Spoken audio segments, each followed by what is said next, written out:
I hope everybody is having a very lovely weekend. Good evening. I'm so happy to have all of you here.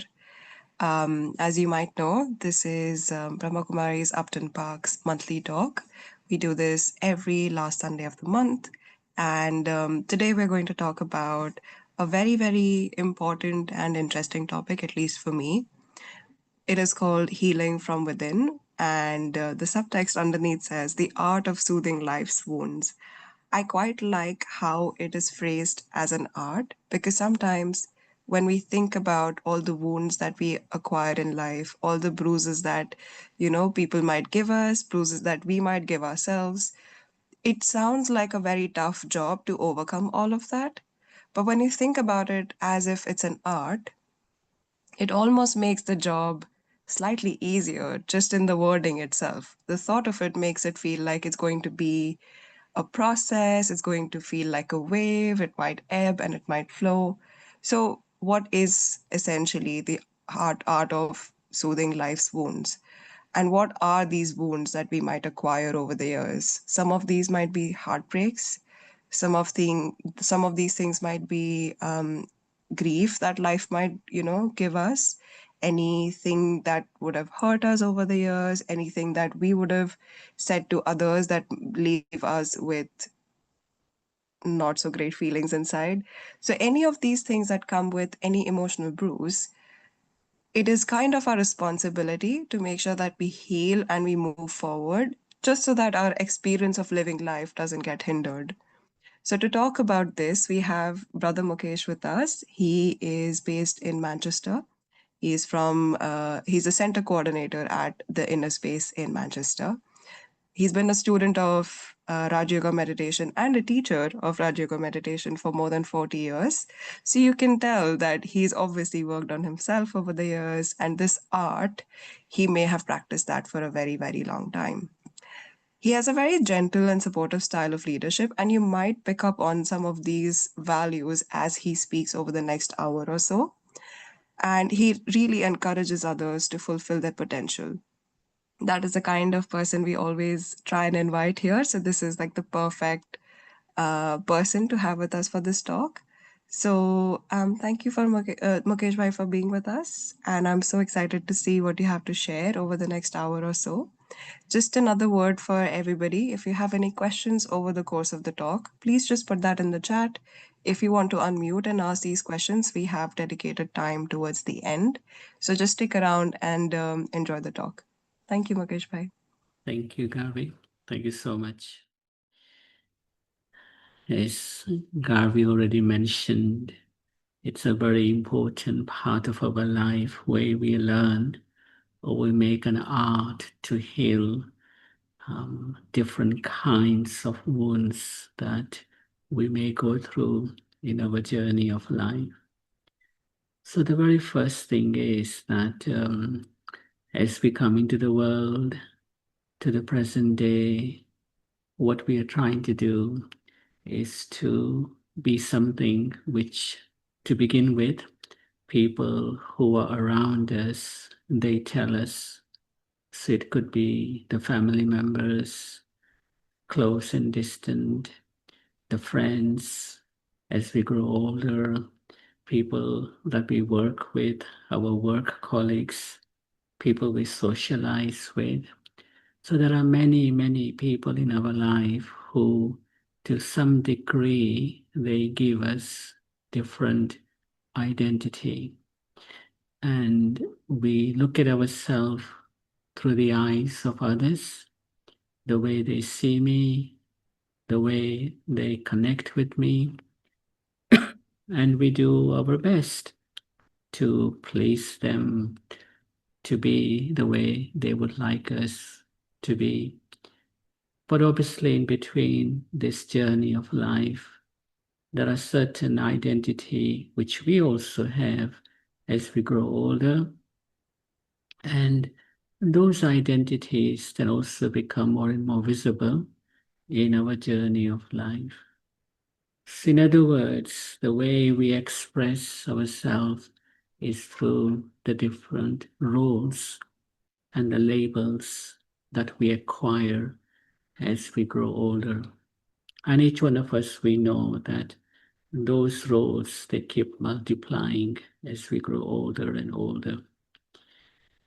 When we look and see how our journey has been so far, and obviously more to go, but let's say so far, then we can see that either it's because of me or because of people in my life, there is some kind of impact within my own self, which may have created some different memories. And most of the time, our memories with everybody is very good, maybe some so so, but most of the time, it's very good, very loving, caring, happier memories. But there may be some memories within us which we have recorded, knowingly or maybe unknowingly. Nobody tells us that we are recording memories inside of us. So, small memories, little things where things have gone slightly wrong. It could be from my own end where I have said something wrong to someone, quite harsh, disrespectful, or it could be people in my life. They may have said something to me or have done something to me. And so those small percentage of what I call the unkind memories, we go back to them.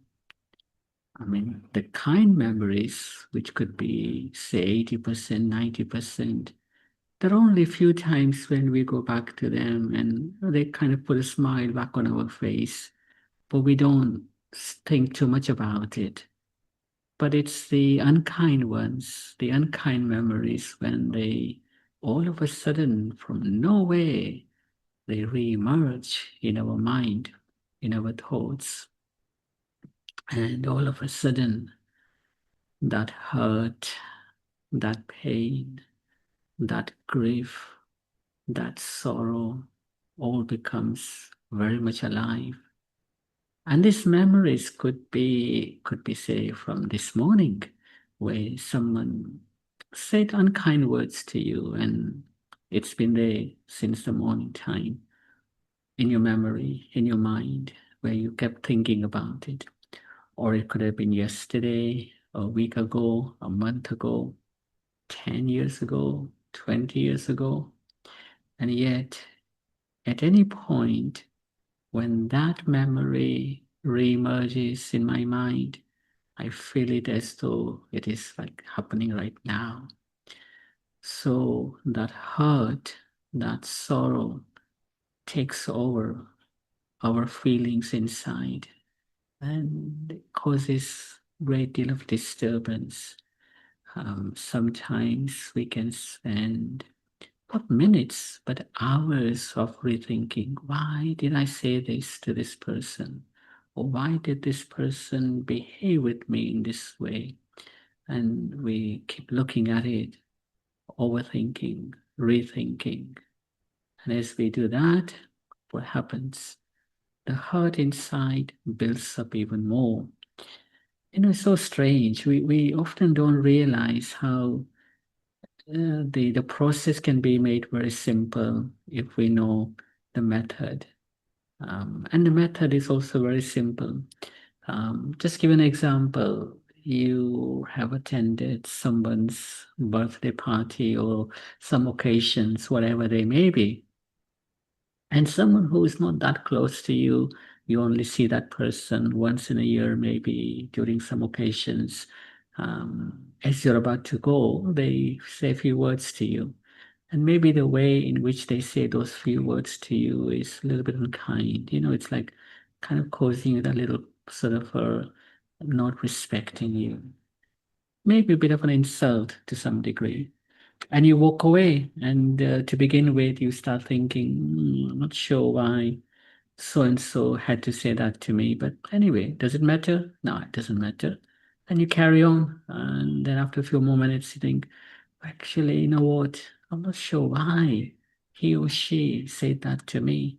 They should have never said that to me. What do they think they are saying those kind of insulting words to me? And then if I'm not careful now, that person's words, which I heard maybe 30 seconds, uh, uh, half an hour ago, because I'm rethinking, it's now beginning to hurt me inside. And as the hurt grows, because I keep rethinking and rethinking, I get annoyed, I get upset inside, I get angry inside with that person. And when you know that your mind is in that state, in that condition, there's every possibility we're going to end up saying wrong things to maybe someone who cares for us, someone who loves us.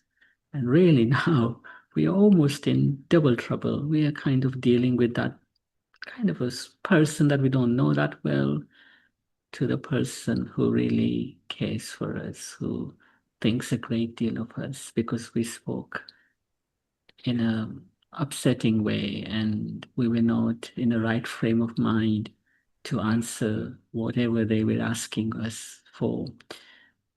And so now the question is that who is hurting who?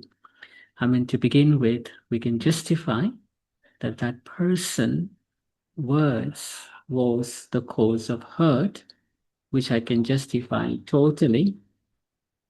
But then because I kept rethinking again and again for too much minutes to hours and even sometimes days, I am hurting my own self now. It's not that person. That person, we can justify was the cause for it. But my rethinking of it is now the real reason why I am hurting me, my own self. So the answer is simple. We know the solution, but it's often hard to put that into practice. But what I'm trying to say here is that what actually happens when our outer world, which is basically the roles and the labels that we have with which we connect with everybody else and with which we see ourselves also, because that's the way they look at me, and I try and play that role in the way they see me, has an impact in my inner world. So my inner world is thoughts and feelings and emotions. And that part of me internally isn't right. It's not peaceful, in other words. I'm quite disturbed by it. And so what happens now is that my inner world, because it's in a pretty bad state, excuse me, it now has an impact on my outer world again. So I'm not that comfortable playing the roles that I have in my life. Sometimes I can doubt myself. Sometimes I can get very confused how to behave with this person, the one who is a little bit unhappy with me. Sometimes it can be very stressful to be with that person in the same room because things have never worked out before.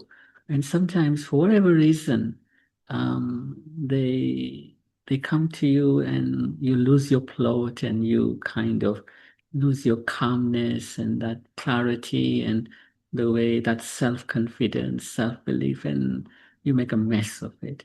So when the inner world is in that condition, then my outer world is going to have an impact on it. My outer world will not be the way I would like it to be. It's a bit of a circle here.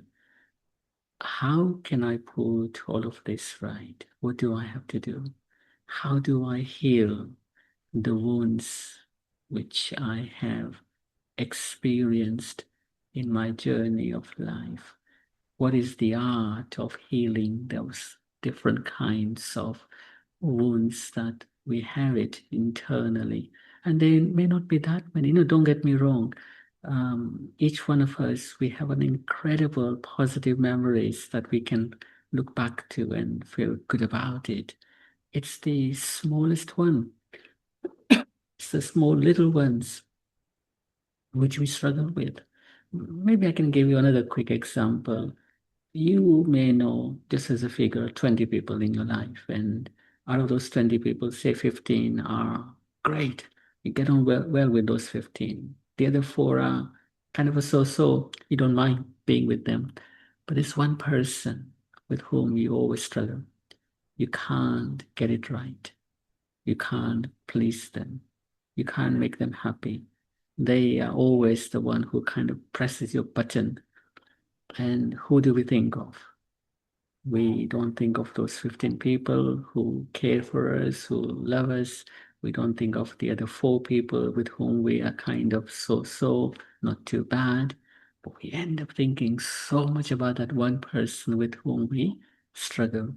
So it's an example that my mind, for whatever reason, catches hold of the difficulty with whom I have and the hurt that it has come as as a reason for it, as a result of it.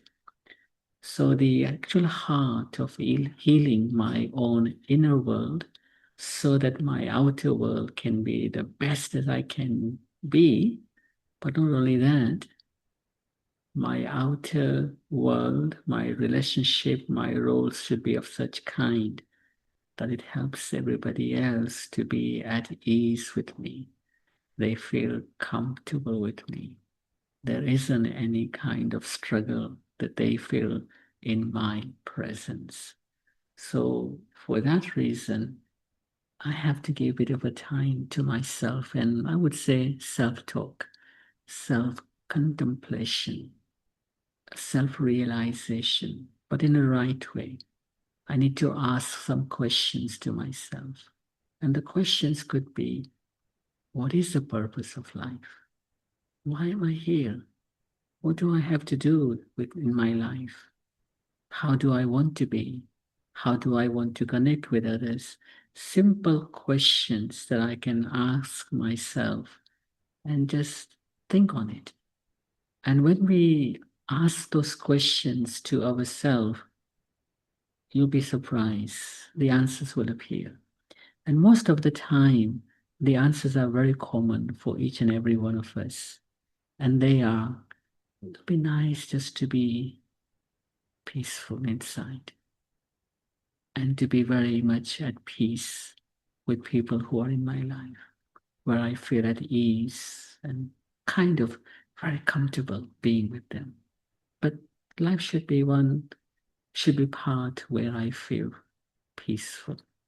Or my life should be of such kind where I'm living a life with love. I have love for myself. I have love for others.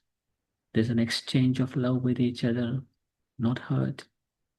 Our life should be filled with happiness and joy, where there is truth in such a way that there is no fear, no kind of what I call ego or arrogance. It's just pure truth.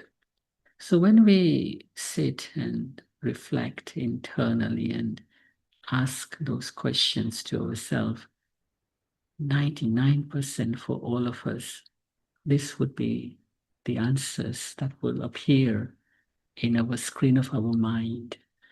And once that happens, then I should give some time to it. It's no point looking at them, finding them, and then not giving time to them.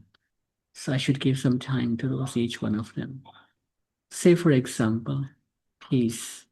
That would it not be nice that I feel very much at peace internally, and I feel at peace when I'm with other people who are, whether my family members or work colleagues or friends, whoever they are. But what does it mean? How can I be that? What do I have to do to bring that kind of peace internally?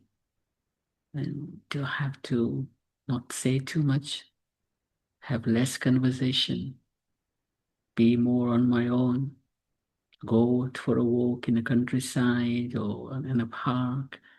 Would that make me peaceful internally? I would say no. It's not the answer because we can't keep running away from our roles of life and the responsibility that comes with it. We need to be with the family, fulfill the responsibility, fulfill the responsibility in our society also, the world that we live in. So I can't do that. So what is peace then?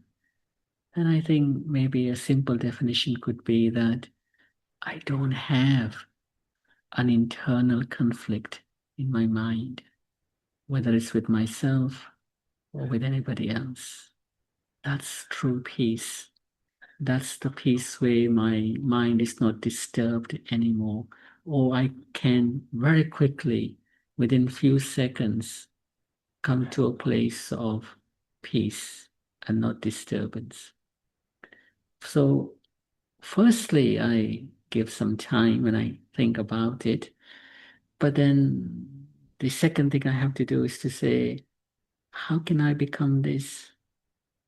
What is it that I need to do?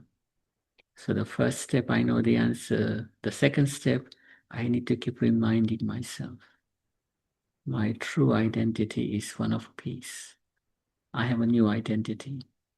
The identity that everybody else has given me, I don't mind. The identity that I thought I was, and I'm trying to fulfill that in my roles of life.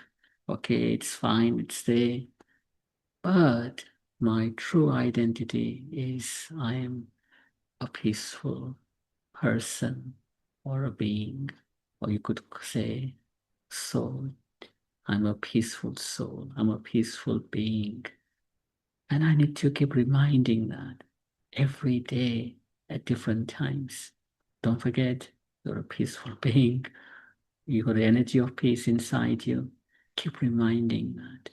And once I keep reminding it, then what happens as a result of that is that my awareness, my identity with which I live my life begins to change, where peace becomes the first thing with which I see myself and I see others and I connect with others from that place.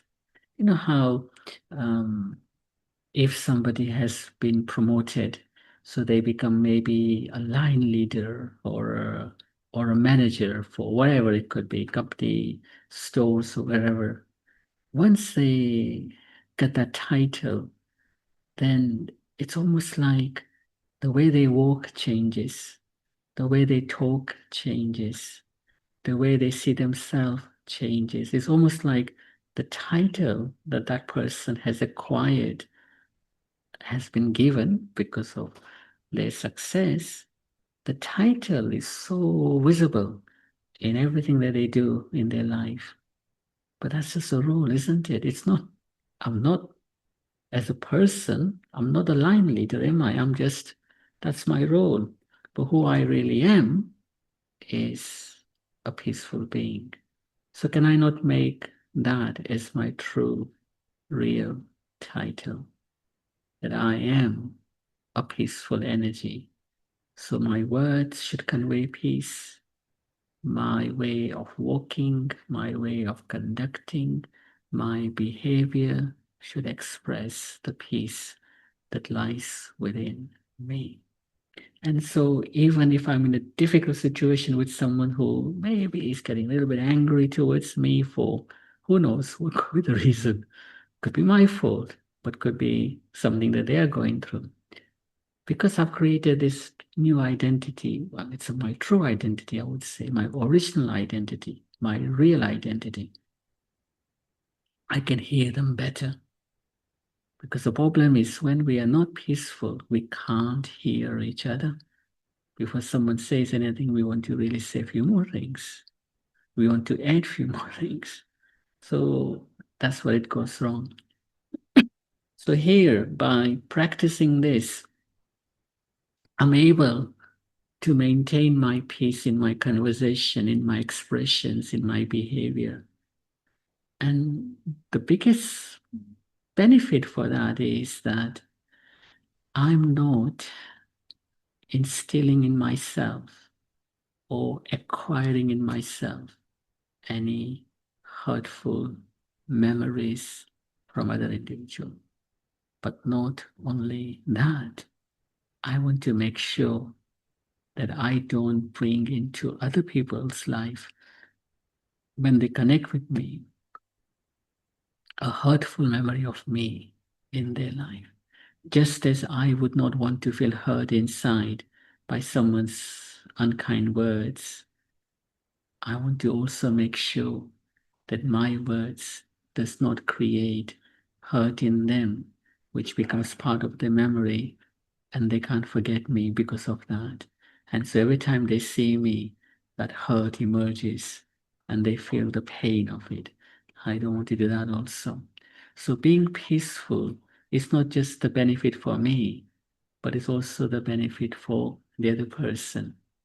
And then equally, if I make myself understand a bit more further and say, if you want to be at peace with yourself, let go of the memories which may have been some level of hurtfulness. Let go of it. There's no point holding on to it. Or it's come, excuse me, as the result of other people's exchange with me. Let me make peace with them. I don't want to interact. I don't want to say words, don't want to exchange words of bitterness and anger. Because the memories that within me, I want to erase it, but also I want that person's memory to be erased inside of them. You know, it's always good to think of both, not just me always, but the other person also.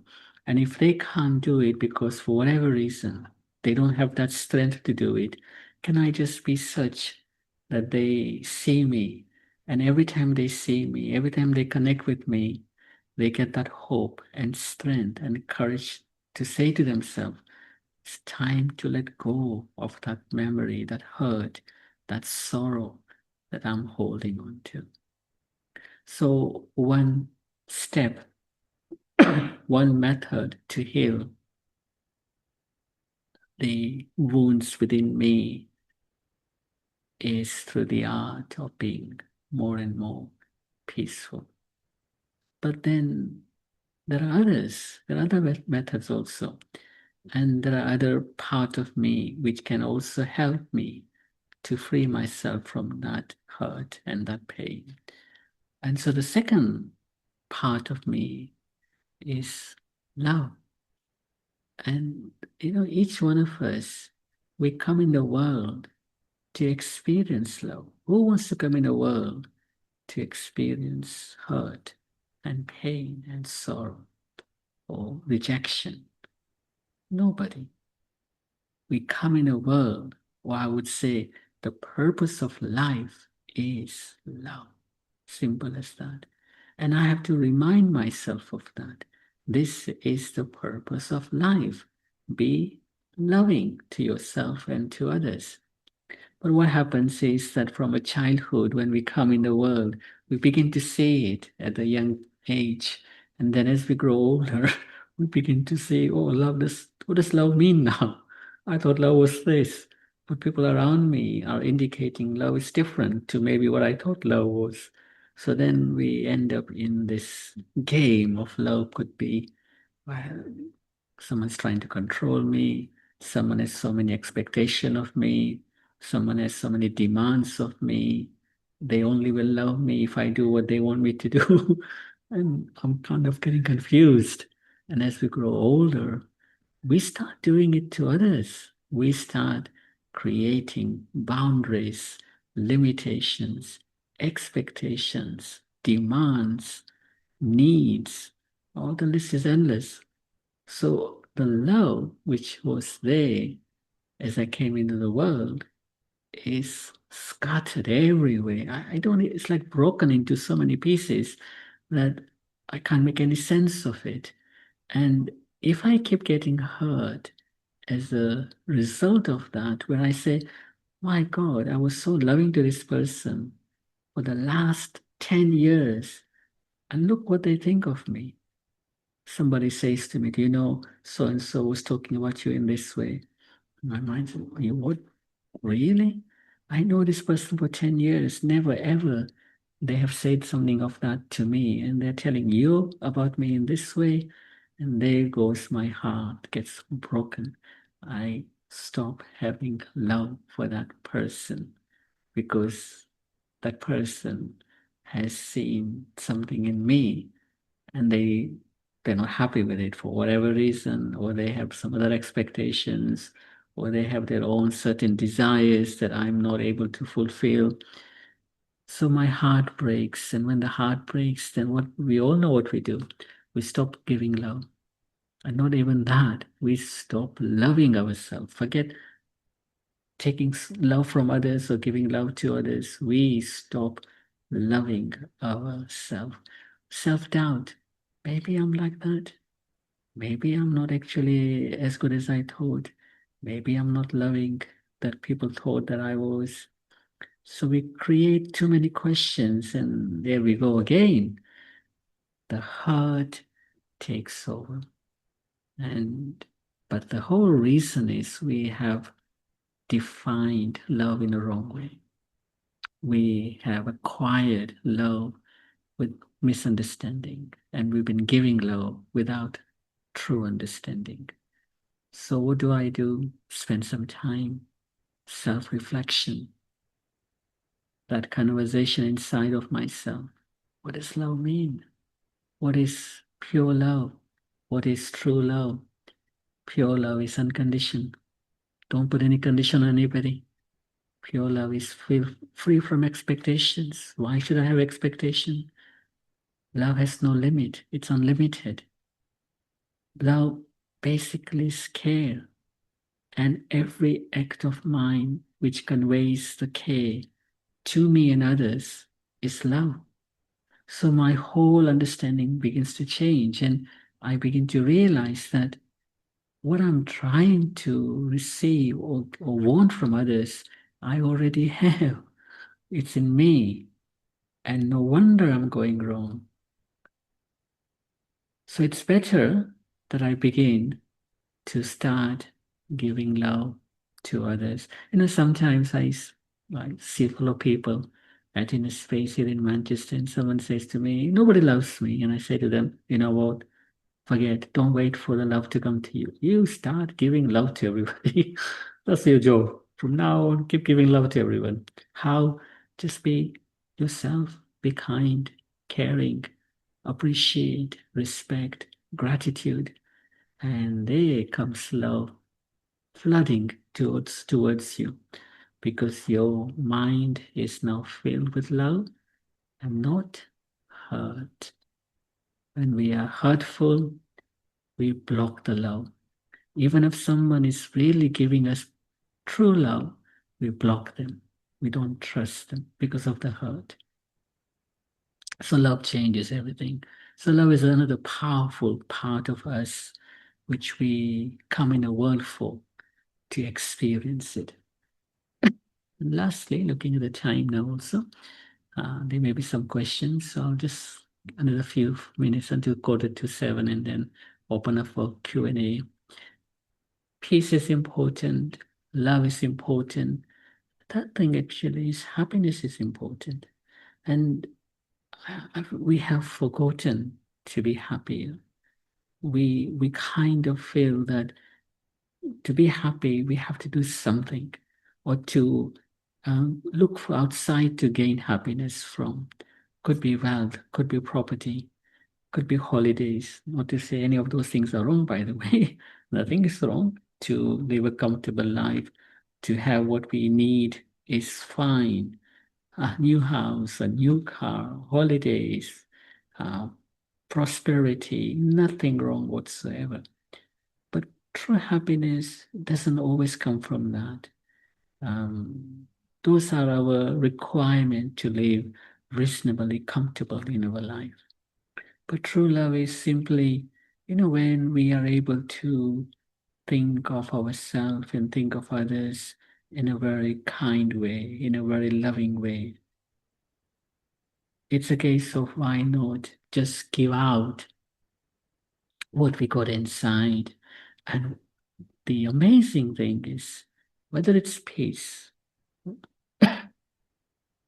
excuse me, whether it's love, whether it's happiness, it does not cost a single penny to give to others. It's within us. Excuse me, let's have a quick water, just 1 second. I tend to drink hot water, so that's why I have a mug and not a glass. So it's a case of let me just give. And in giving, you are receiving. But you are not giving with a thought, can everybody give me in the return? No. An act of giving has to be without wanting anything in return. It's a little bit like, you give blessings to others, you give good wishes to others, you have good feelings for others. Why? It's something we have to give. And many, many times when we carry out our life with peace, love, and happiness, naturally, because we are now thinking about ourselves from the right place, then our thoughts for others will change. And in those thoughts, we will have lots of good wishes, lots of good feelings for them. And those good wishes and good feelings is another method.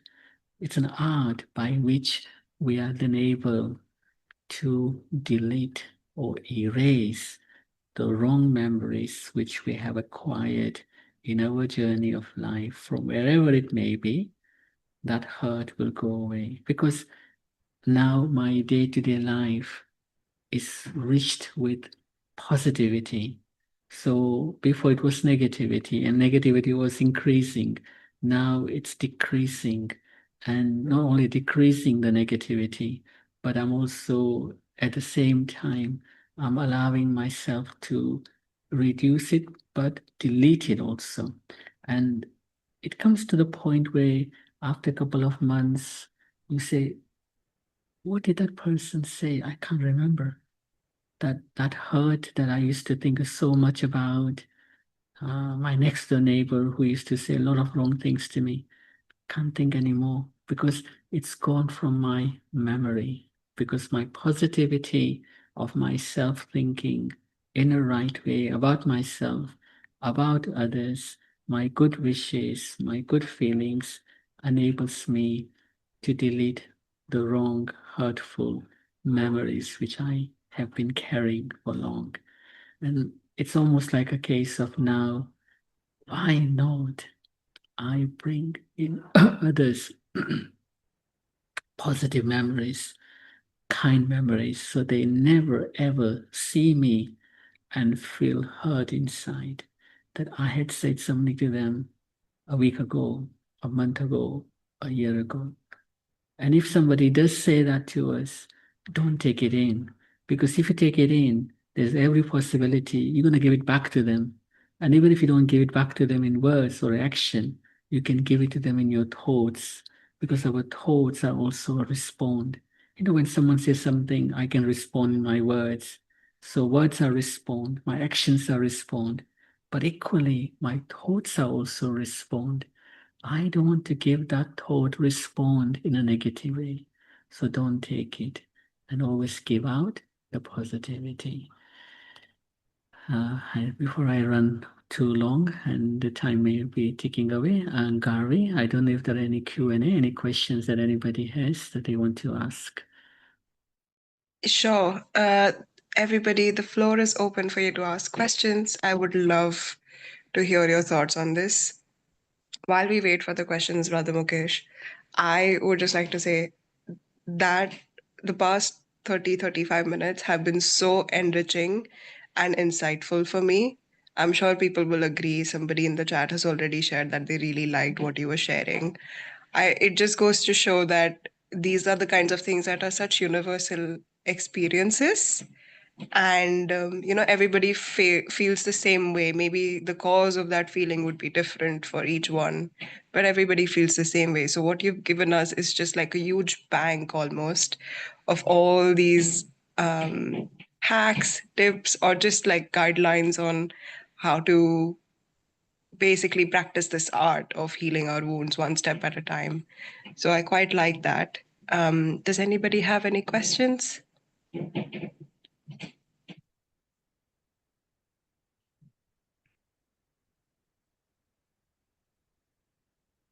Okay, maybe I can ask one. Sure, please do. So a lot of the talk covered on how we can interact with other people based on, just all the things, how they deal with us, how we can deal with them. But I often find myself trying to come up with ideas to, support my friends and family when it's not necessarily a person, but just like events in life that have happened, which cause them a lot of hurt and grief and sadness. So, such like losing someone very close to you, or just like events in life becoming more and more difficult and challenging over time. So, how does one invite peace into their life, or just evoke that peace from within, to when there's no one to sort of focus on, or no one to sort of shift the blame from, because what you're working with is kind of larger than you almost, and you Mm. can't point at it. So how does one approach that? Sure. Very good question, Gabriel. Very good question, actually. I guess what we need to do is that there are many, many things which we can maybe trace back and say that my uncle or my best friend during my school days did something to me and I'm holding that. But then there are times where we can't pinpoint the cause for our hurt internally. And therefore, what we have to do is to say to ourselves that let me not think about who or when or reason, but let me just turn internally inside myself and just keep cleansing. Because what actually has happened is that with so many different people in my life, when I've been taking in the hurt and knowingly or maybe often unknowingly, those deep feeling of hurt are stuck inside of me, and they are the ones which reappear at different time. So in other words, maybe just to clarify a little bit more, it's more like it's become my sanskar. The word sanskar means my personality. It's my way of becoming. So say, for example, something happened 20 years ago, but it wasn't nothing at all. But because I kept thinking so much about it, it's almost like it's become my way of being, where I always feel hurt internally. So, hurt, sort of say love being my personality, hurt has become my personality. And I can't see the person who has caused me, but actually, there isn't anybody who has caused me. It's me, myself, who has been thinking in that way, who has created this personality. And it's my internal personality which is now feeding me with hurt more than anybody else. So it's sometimes hard to accept this sort of a thing. But if I, rather than look for the cause for it and go deep, and people often say let's go to the counselor, nothing wrong by the way, to see if they can trace the cause of my sorrow and go back to 10, 20 years ago and say to that person, this is what happened. That's often I say, yeah, it's nothing wrong, but you have the answer, and the answer is present. Be the best you can be in the present. Put your present right, and the past will disappear. So I can erase it even without going to the past to find the cause for it.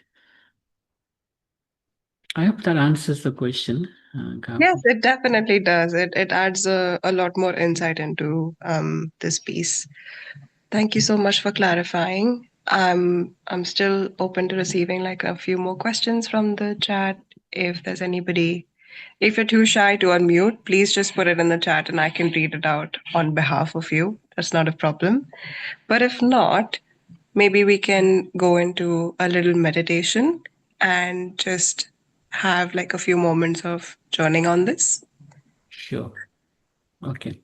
So maybe what we can do is maybe I can use the meditation as a means of the art of healing whatever wounds, whatever the hurt is there within ourselves. So let's do that now.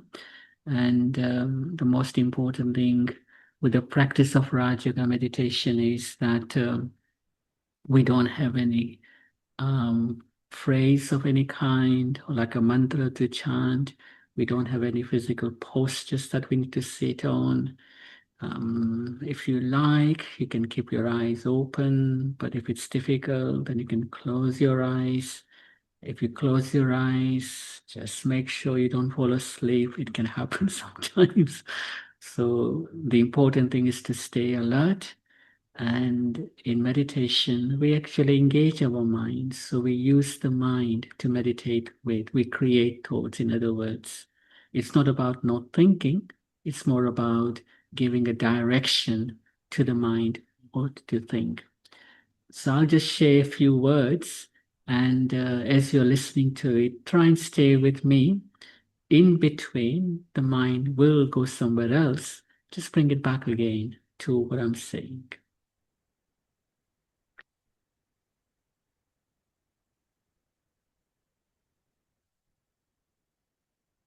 Sitting comfortably and very much relaxed in a relaxed posture.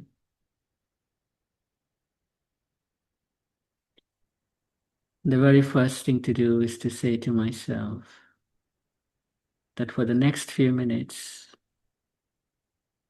let me not think about things which I have to do after this session, things which I haven't done that I need to do. Let me just be in the present moment and keep my mind playing clean so that I'm absorbing in the practice of meditation the thoughts that I will be sharing with you.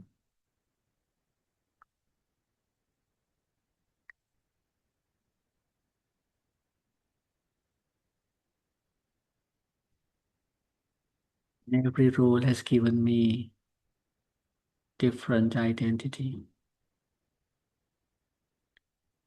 And so sometimes I wonder who I really am. And every time I try to fulfill a particular role, there's a setback. It makes me feel I'm not capable, I'm not up to it, I can't succeed, I won't be able to succeed. But then the most important thing is the external roles that I play with different identities aren't my true identity. Those are the ones which I have acquired, or they are the ones that I thought this is who I am. But in fact, I'm different to those roles and those identity. Who am I truly? And the answer to that question lies within my own self, where I turn my attention inwardly and I ask that question to myself, who am I? The living being, the energy, the life force in this body of mine, the soul. And this being is separate from the roles that I play, the labels that I've acquired.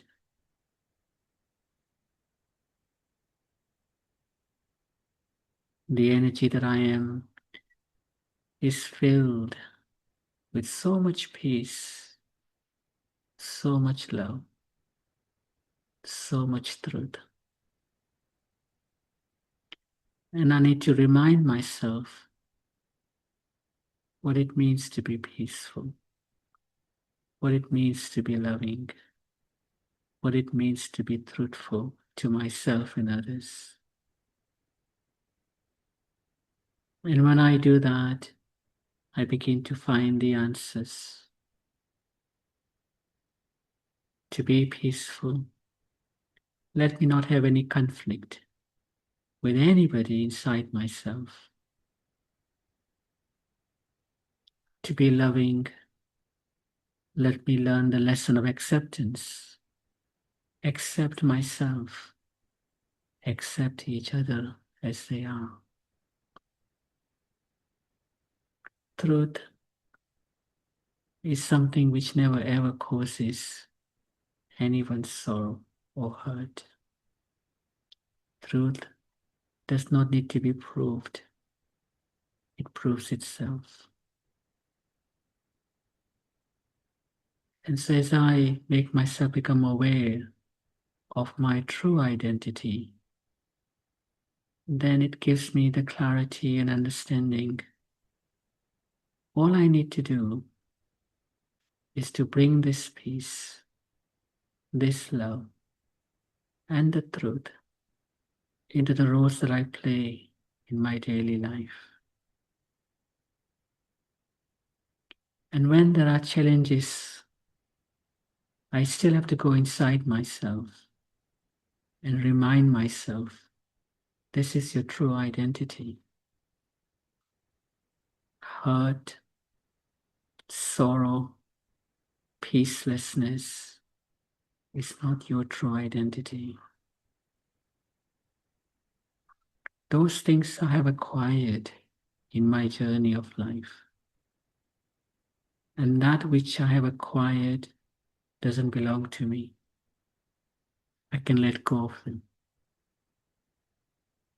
But what belongs to me, or what I really am, is the being of peace and love and truth. And so let me always remember these three beautiful qualities of my being and do my utmost best to express them in every role I play in my life. But always remember they are my true identity and not anything else.